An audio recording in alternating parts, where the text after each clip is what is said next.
We officially have a bracket for the 2026 men's NCAA tournament. And my first thoughts, just as a blanket statement, I think it's perfect. I don't think that any of the teams that were left out should have been put in. If you've listened to me for a while, I've been against Auburn, and Bruce Pearl tried to talk about it on the postgame, how they didn't get rewarded or whatever. Well, you still have to win games, and that's the problem that Auburn did not take care of. Oklahoma, I was a little upset in that one. I don't think they deserve to be in by any means. I don't think that's the case, but it just kind of sucks when you see a team that's rattled off wins and been that hot. As of late, seeing them get left out was just unfortunate. So the last four in were Miami, Ohio, which I thought they should at least be given a play-in spot, SMU, Texas, and NC State. Those are the last four in. The rest of the first four out, I mentioned Oklahoma, I mentioned Auburn, San Diego State, and Indiana were left out. But overall, and credit to the bracketology guys, because if you followed bracketology and everything and looked at all of that in the recent weeks, then they basically nailed this. So you kind of, nothing on here surprises you. There's not this one just is stuck in my head because it's a very, very close school to me. But like Louisville getting screwed last year by almost dropping, it felt like 2 seed lines and having to be an 8 playing that Creighton team. I don't think there was any of that in this one. Like it doesn't feel like anybody got like cheated. Anybody got like lifted up a little bit. It feels pretty spot on. There's a couple that are unfortunate, I'll say, and I'm gonna fill out this bracket. Just walk through it, and I'm gonna talk myself through it because I haven't filled one out yet. This is gonna be the first one. I'm doing it live on this channel, and I'm very excited to go through it. But I'll talk through some of them where I'm like, well, dang, that kind of sucks.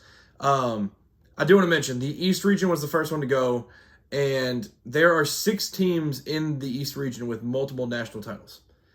UCLA with 11, UConn with 6, Michigan State with 2, Louisville with 2.5, 3, Kansas with 4, Duke with 5. That region is loaded. It's the brands. I get that region is a lot of fun for that reason. And it's also, if you look at where they popped up on the broadcast, the top 4 seeds by region, with where they ranked in their overall seed, where they ranked the entire field 1 through 68, where they ranked overall, they are comfortably, or not super comfortably, it's by 1 point, but they are number 1 in that as well. Like Duke is the number 1 overall seed, UConn is the number 6 overall seed, Michigan State's the number 9 overall seed, and Kansas is the number 15 overall seed. So it's the most top-heavy. A lot of really good defense in this one. That was my immediate thought, is just like, wow, there's going to be some clamps. The one that is technically the easiest region is the West, and I think it's more of Gonzaga weighing that down as the 11. But Purdue's also considered the 8th best team, and so they're considered the last of the 2s. So the win in the Big Ten tournament today was very, very important for them to be able to get that spot. So let's walk through it. Actually, I'll mention before I go the bids per conference out of these like bigger ones. The SEC got 10, which is very shocking to me. I would say Arkansas and Florida are the only threats, in my opinion, to make crazy, crazy runs. And I don't think either will win the national championship. So that's kind of a knock that off of mine as a 1 seed that I don't think will end up making that. So the SEC had 10 bids. It was shocking, most for the second year in a row, getting like 14, I think it was last year. So 10 bids for the SEC, 9 for the Big Ten, 8 for the Big 12, but it's very strong 8. 8 for the ACC, 3 for the Big East, 3 for the WCC, 2 for the A10, 2 for the MAC. We almost had 3 A10, or I was hoping so.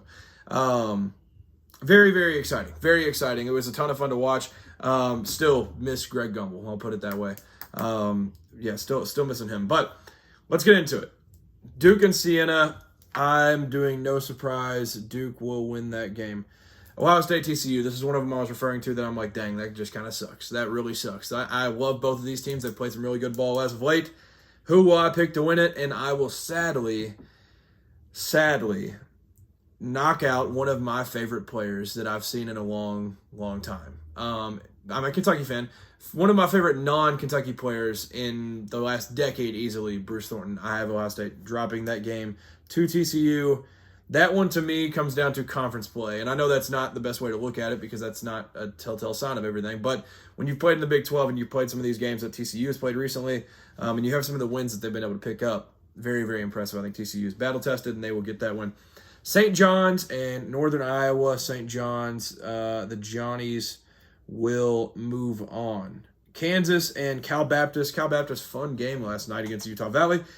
Sorry, Lancers, it ends here. Kansas moves on, but I don't think that's a surefire, easy one. I could see Cal Baptist make it interesting. Louisville and South Florida, similar styles. The one thing that's cool about this, I saw this, I think we talked about it on the broadcast. Maybe I just saw it on Twitter while watching. I don't remember. But South Florida coach is from Buffalo, where this game will be played. So that's exciting. It might be scary for Louisville. But similar styles, like I said, I think if Louisville's got Michael Brown, then I'm not super worried by any means. And I think it was Bruce Pearl mentioned this on the broadcast, like it's a region of injuries where Kansas has missed Darren Peterson for a lot of the year. Louisville has missed Michael Brown for a lot of the year. UCLA is now missing Donovan Dent. We'll see if he plays. There's just been a lot of them throughout the year. But I have Louisville moving on. I think they just have too much. And if you know, I'm a huge Ryan Conwell guy. So as much as I hate to say that as a Kentucky fan, love RC. And Kason Pryor and Ryan Conwell once played at South Florida. So that's another interesting note. Shout out to Jeremy. Michigan State versus North Dakota State. Michigan State will move on. UCLA versus UCF. This was the one that I thought Kentucky was going to get as the 7th seed. I'll go UCLA. This feels chalk, but this is one of the regions that does feel like it would be. In UConn and Furman, no surprise, I will take UConn. I'll go ahead and get all these to the Elite Eight, and then I'll end up talking through the Elite Eight. Duke beats TCU. I don't think that one's going to be too close. I don't care who plays and whatever it may be. I just think Duke's got too much to handle. St. John's beats Kansas. The Johnnies are rolling, and this is just a scary one. Louisville, Michigan State. Michigan State is going, in my opinion, win comfortably. This just seems like a nightmare scenario. Like when Louisville's played teams like this the last couple of years, they've been throttled. And I know they played Duke well this year, but when they play teams that can sit down and physically defend you, and they're not just like trying to jump past lanes and all that stuff, but they have the physicality to be able to stop you, that's terrifying for this Louisville group. And I think Louisville's run ends there in the second round. UCLA and UConn, Mick Cronin versus Dan Hurley is going to be cinema. Just watching the sidelines and just watching them and their personalities, going to be a whole lot of fun. I will take UConn though. No. I'm going UCLA. Screw it. Donovan Dent, healthy. UCLA wins that game, and we will get these to the Elite Eight. I have Duke beating St. John's. Sorry for the chalkiness. I just think Duke is way too good. Michigan State and UCLA. I will take Michigan State to beat UCLA in their round 3. So, not that they'll take them out to the woodshed, as Mick Cronin said, but they've split it now. I think Michigan State gets this one when it matters, and it's on the East Coast. UCLA doesn't do well there. It's going to be in Washington, D.C. So, I have Michigan State versus Duke in that Elite Eight. Moving on, Florida will play a play-in of Prairie View A&M and Lehigh, and I'm not entertaining that Florida's winning. Clemson, Iowa. This game might set back basketball a few years, unfortunately. I do think Clemson, even going through recent injury and some tough times and stuff, I think Clemson is going to win this game. I just think Iowa, there's not enough around Bennett. That's been the problem the entire year, and I think Iowa's season comes up short, and which is sad because I imagine Bennett will be going to the draft this offseason, and it's really going to pain me because just like I was saying about Bruce Thornton, there's guys I just fall in love with outside of Kentucky, and Bennett starts one of those guys where he's a joy to watch. But then I have Clemson moving on. It's one of those things that, like, I know Drake beat Missouri last year, but it's one of those, like, the know-how. Like, you got to, like, know how to win these games in these situations where you're on a neutral court and then you're playing 2 days after. So, like, they're trying to prep for this, like, I don't know if this is a case for some teams, but like I don't know if an 8-9 is like, all right, I think we're pretty comfortable in this one. Let's start looking at the 1 and trying to upset them in the second. Like going into these situations, it just makes it difficult for teams that I don't think have a ton of talent. Like you've got a 1-game scenario. I mean, yeah, anything's possible. I think Clemson just gets out with this one. Vanderbilt and McNeese. This one's tough. McNeese is a tough out. They obviously made their run last year. I'll take Vandy. They have not been incredible recently, but they obviously had that start. And when they're healthy, Duke Miles and Tyler Tanner is one of my favorite backcourt duos to watch in the country. Nebraska beats Troy to get their first tournament win of their program. Gets their first in program history. Nebraska moves on. North Carolina, VCU. VCU upset. This has been something since you can go back and watch. I don't know if there's a video from August or if it's just maybe right before the season, whatever it may be. I've never been a huge fan of this North Carolina team, the way it's constructed. I love Henry Vasar. I love Seth Trimble as much as the next guy. But without Caleb Wilson, I just don't think there's enough. Like they kind of shocked me with how good they ended up being with Caleb Wilson. Without him, that is I think I had him 3rd team All-American. That'll be posted tomorrow. But I just don't think there's enough. And I think VCU is going to have their way. And I think they win this game. Illinois plays Penn. Fran McCaffrey he's now one of 5 coaches ever to have taken 5 different schools to the tournament. So he gets Penn out there with TJ Power, which is going to be scary for Illinois, but I think Illinois is going to be fine. And they win that game. St. Mary's and Texas A&M. Buckyball versus Randy Bennett. I just think A&M's athleticism, nothing's ever going to like take a St. Mary's team like out of sorts and mess with them too much, but I think A&M's just wildness and playing 35 players is going to be too much, and so I think A&M moves on. I have Houston beating Idaho, and if you've listened to me for a while, I'll take Houston spread if you want to make some money. Florida beats Clemson in the second round, and then Nebraska gets beat by Vanderbilt. I feel really bad because I don't want that to happen, but I think it will. Like I said, I like Duke Miles and Tyler Tanner, but I like this Nebraska team a whole lot more, but I think Vandy will get that one. Both really, it's going to be a blast. That's going to be an absolute blast. I hope that matchup happens, and I hope neither of them get stunned in that first round, but I have Vandy moving on. Illinois moves on as the 3, and I would like to apologize for the second of probably 4 times about the chalkiness. Houston beats A&M. This will be their second time playing in 3 years, so it'll be a lot of fun. Florida Vandy, part 3. Florida moves on. I think they got punched in the mouth, and there was a lot of things that went Vandy's way this time, and I think Florida beats Vandy. I think Houston beats Illinois, and I will get to that one here in a minute. Arizona beats Fins Up. You got to do it one last time. They beat LIU. Arizona wins that one in the first round. Villanova, Utah State. I thought this was a disrespectful 9 seed for Utah State. That just seems a little messed up. But give me the Aggies. I think Jared Calhoun and his boys get it done, and they move on. Wisconsin beats High Point, but this is going to be the game of the day. Like when this is played, this is going to be a ton of fun to watch. This pod right here is just like absolute wild chaos to me because I could see any 4 of these teams winning, and it wouldn't shock me. I could see High Point beat Wisconsin. I could see Wisconsin beat High Point. I could see Arkansas beat Hawaii. I could see Hawaii beat Arkansas. But I'm not going to have Arkansas lose because this is a Hawaii team. I think they call it the no switch, no help defense. So if you're talking no switch, no help, you probably don't want to play the player that's probably the best in an ISO situation in the entire country, in Darius Acuff. Arkansas wins, and I'll go honestly comfortably, even though I said I could see a world where Hawaii beats them. I kind of talked myself out of it.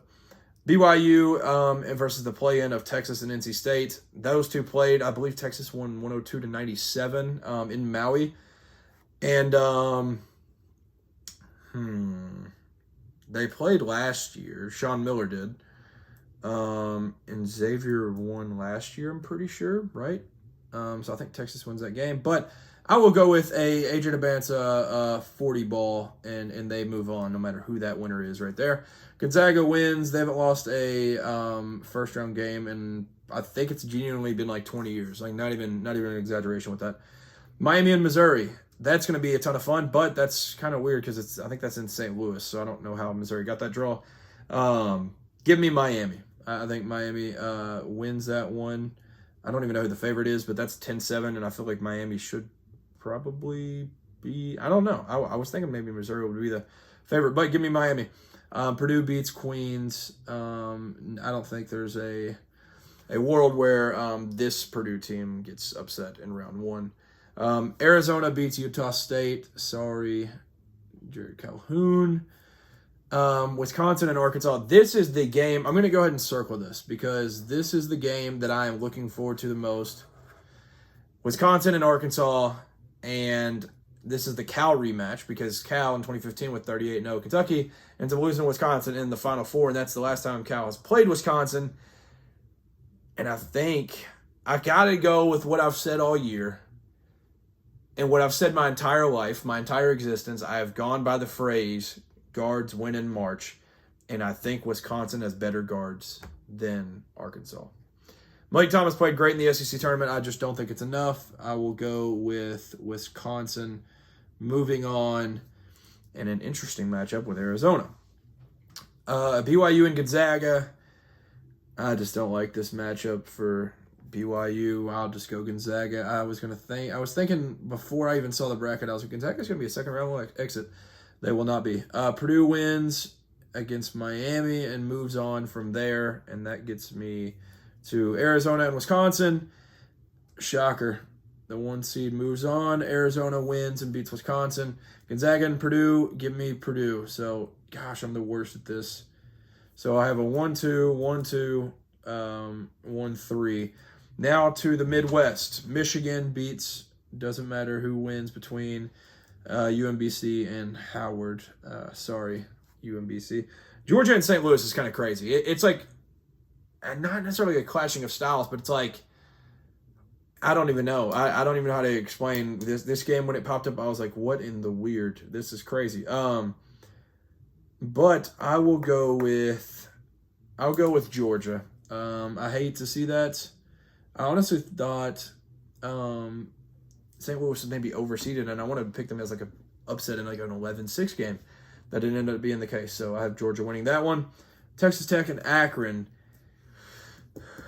John Gross gets it done.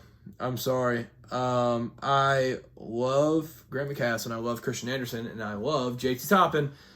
I just don't think there's enough, and they've kind of been reeling without JT. And if you look, I like Texas Tech overall because, I mean, you'll see JT Toppin, first-team All-American, as he deserves, one of the best players in the country, if not, he's top 2 and maybe not even 2. I think he's probably 2, but he can argue for 1, and it would not hurt my feelings at all. So I hate to do this, but I have Akron winning that game, and the Zips back here on the helmet, they move on into the round of 32. Bama beats Hofstra, and the Pride go down. Sorry about that, guys. Hate to see that. Tennessee versus the winner of Miami, Ohio, and SMU. I honestly think SMU beats Miami, Ohio, which kind of sucks. And then Tennessee beats SMU. So Tennessee is the winner there. Moving on to the second round. Virginia beats Wright State. I just don't see, and I hate to be the chalky guy, but it just feels like it's right. Kentucky and Santa Clara. This one, as a UK fan, hurts because I've watched Santa Clara a few times this year. I can't say that they're my must-see TV all the time playing in the WCC, but I've watched them when I've had the chance, and it's been a late night, and they're a ton of fun. They'll hit threes, they'll press, they're athletic, they have dudes, they have length. It's a scary, scary game because they match up personnel-wise. But I will go, just because I've already seen, like literally the bracket it's barely been out. And I've seen so many people pick Santa Clara over Kentucky, and I will go against the majority. And I will take Kentucky. And then Iowa State beats Tennessee State. That one just feels right. Michigan beats Georgia. I don't think that's much of a game. and that's where Georgia's run ends. Bama beats Akron, and that ends up being the end of the MAC at that point. Virginia beats Tennessee, so that one is going to be no possible rematch for Tennessee Kentucky, and it's also not even going to happen because Kentucky's not moving on. This is where I think my Wildcats run ends, if I'm being honest. Then I will go with, I have Iowa State winning. I'll just put that. Michigan and Bama. Holy crap. Bama is tough, man. They could lose round 1 to Hofstra or make a freaking Elite 8 run. This is played in Chicago. This is a Michigan crowd. Bama. Gosh, all right, Michigan wins. So I have 3 regions.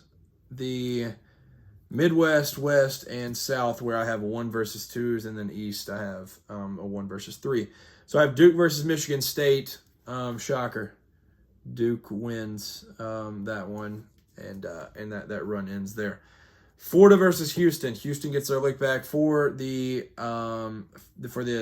championship game last year, and they're playing in Houston, which is something that I feel like we've kind of noticed for a little bit, where we're like, well, I mean, the South Sweet 16 is played in Houston.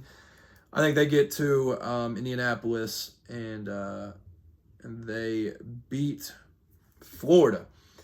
Arizona versus Purdue. I just think Arizona's got too much to handle for Purdue to make that run. And I think from the bottom over there, I'll go with Michigan. I think their run continues, and they get to the Final Four, and they're playing in Indianapolis. And I will go with Arizona beats Michigan.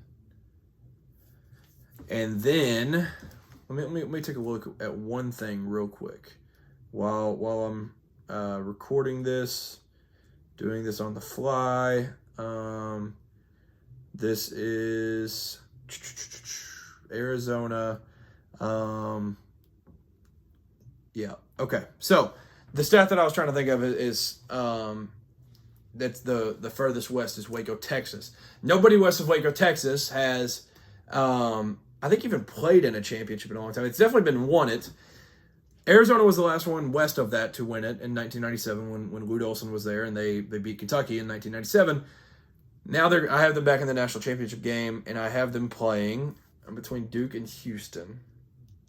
I think Duke gets their lick back, and Caleb Foster is playing by this point. I'll just make that an even bolder take, and then we will see Duke versus Arizona in the national championship in Indianapolis. So my Final Four: Duke versus Houston, Arizona versus Michigan. So that's a 1 versus 2, 1 versus 1, and I think the